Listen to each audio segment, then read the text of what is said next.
வணக்கம் நேயர்களே. இன்று ஜூலை 13, 2026 திங்கட்கிழமை. நோர்வே தமிழ் முற்றச் செய்திகளுடன் கதிர். முதலில் தலைப்புச் செய்திகள். தாய்லாந்து பெருந்தீ, நோர்வேயில் மீண்டும் பறவைக்காய்ச்சல், நோர்வே வீரர்களுக்கு மாபெரும் வரவேற்பு. இனி விரிவான செய்திகள். தாய்லாந்து நள்ளிரவு பெருந்தீ.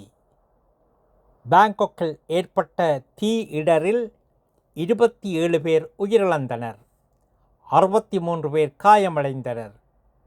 இந்த இடரில் நோர்வே நாட்டவர்கள் யாரும் பாதிக்கப்படவில்லை என்று வெளியுறவு அமைச்சகம் தெரிவித்துள்ளது.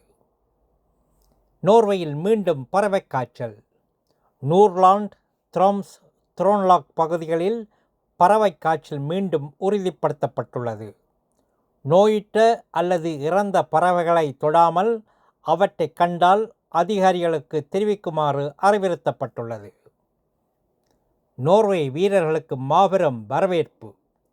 உலகக்கிண்ண காலிறுதி வரை முன்னேறிய நோர்வே கால்பந்து அணி இன்று தாயகம் திரும்பியதை ஒட்டி ஒஸ்லோவில் ஏறத்தாழ 100,000 மக்கள் வரவேற்றனர். அரண்மனை சதுக்கத்தில் கடும் வெப்பத்தால் சிலர் மயங்கிய நிலையில் மருத்துவ பணியாளர்கள் உடனடியாக உதவி செய்தனர். நல்லது நேயர்களே, மேலும் செய்திகளுக்கு நோர்வே தமிழ் முகநூல் பக்கத்தையும் இணையதளத்தையும் பாருங்கள். உலகெங்கிலும் தமிழ், நம் உணர்வெங்கிலும் தமிழ்.